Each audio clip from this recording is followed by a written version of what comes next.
Ouais, elle a bien toujours. Ouais, bande onangai, on est sur la Mambutali. L'histoire. Vous comprenez, on a Congo, on a un problème. Il y a l'archive. L'archive est un récit important pour garder jalousement. Au moment où vous avez un problème quelconque, vous avez consulter. Il y a un musée, bibliothèque. Il y a la œuvre, il y a un musée. Il y a un livre, il y a une bibliothèque. C'est un document très important. Oyo, basala ka recours nango au cas où vous en avez besoin. Donc vous vendez boye, makambo peut-être elekeli bino. Ndi boko ba ah, to ke na une archive na bibliothèque, ba koko ba ko batika nini, to vérifier, to reçoit réponse na likambo. C'est ça qu'on appelle les archivistes faut bazala. Des personnes qui sont là à garder des archives, des documents importants de la société. D'abord archiviste. Nakati ya science naturelle, il faut que tous là, na ba archéologue. Ba archéologue bazali bato ba sala ba découverte, ya ba histoires anciennes. Ba détecter et c'est ka oh eloroni les kaka. En plus, mais le très important na nyonso wana faut na ba astrologue. Ba astrologue bazali bato oyo ba sala ba étude des étoiles. Hein? Bah, ça là, étude des étoiles, bah, ça va calculer la position de l'étoile à la naissance d'un individu. Donc, ce qui montre à Botami, bah, il y a une étoile telle, et ça montre telle Botami, à des étoiles bouillies. Il faut protéger l'étoile pour une maman longue à Moukine. Ces gens-là, on les appelle les astrologues. Une science naturelle, il y a science, il y a bonzambe, il y a divinité, il y a Moukeli, science universelle. Oh, biso ba eno zaki le roi ba patron na yango. Ndé poussé à ça ba grande chose à l'époque. N'est ba royaume Kush.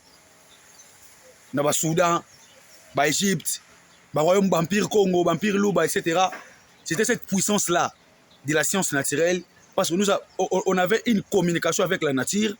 Ndé nature ba neko révéler biso ba secret na yango, ndé poussé à tout ça ba bloro tout ça la kawana. Mais tant que se détacher de la nature mondiale, il y a un biso mondial même africain a illusion, na monde illusoire. Un jour vous avez paradis, un jour vous avez abandonné ce qui est réel.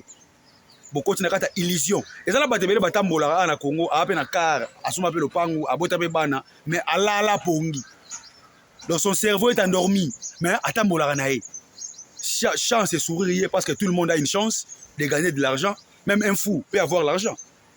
Mais la manière de véhiculer l'argent, c'est ce qui fait la différence. C'est ce qui différencie des riches et des pauvres. Parce qu'il y a des pauvres qui ont l'argent. Parce qu'un pauvre qui a l'argent, il fera quoi avec cet argent? Alors ça, il aura l'ambiance, il aura gaspillé mbongo, et puis il aura un état au Azalaki. Mais un riche, il fera quelque chose avec l'argent. Il créer une entreprise, il aura la pauvreté, il laver l'environnement. Parce que mentalité n'est pas riche. Mais en plus, quand on va passer le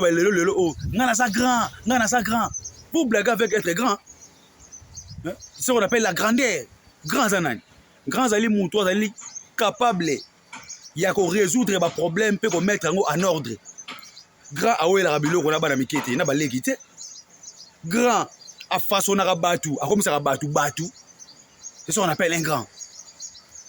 Il existe aussi une différence entre un chef et un leader. Un leader est celui qui porte le poids de tout le monde. Leader, n'est pas chef.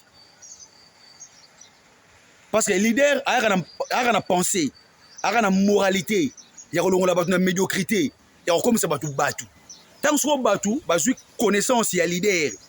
Batou n'est pas un rang suprême, a comme suprême, vous avez chef. Mais le leadership, ça va blaguer, ça a quelque chose de...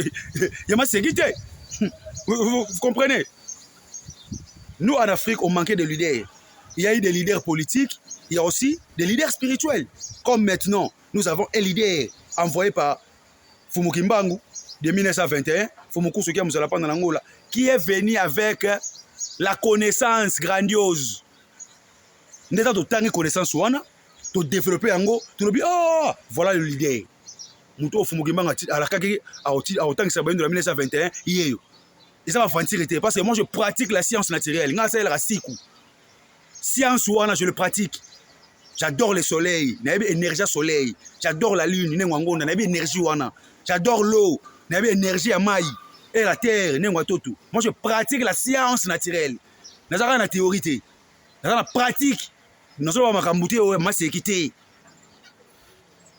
Quand je suis devant le soleil, quand je prie, quand je regarde le soleil, quand je suis en train d'adorer le soleil, c'est la pratique. Quand on va vous voir, on va montrer une blague, parce que moi je pratique ça. C'est une vraie science, c'est réel. C'est solo. Donc, Bayundo, tout ce qui est la science naturelle. Parce que le but d'une religion, c'est pour développer la capacité spirituelle d'un homme. But de la religion, religieuse pour développer la capacité spirituelle à mon tout. Et comme ça, mon tout grand, élevé, grand, à comprendre, à se connecter à l'étoile naïe. Mon tout comme libre, à comme puissant, il faut réaliser quelque chose. Religion chrétienne, la religion qui va endormir bisou. Nous on parle de la religion africaine, vous tout. De Wallon ou Fumukimbangu. La religion africaine vous va. De Yaki Pamfita, de Mbuta Machwa, de Mbuta Lumumba, de Mbuta Sankara, de Moussé Kabila, de Samora Machel, de tous les héros qui ont pris na bango pour nous dire que c'est un africain dans le monde spirituel basa libre et comme une entité. Bon, basa ba esprit bienfaisant, oh basa ba chose remarquable dans mokili. Ya on to vénéra bango.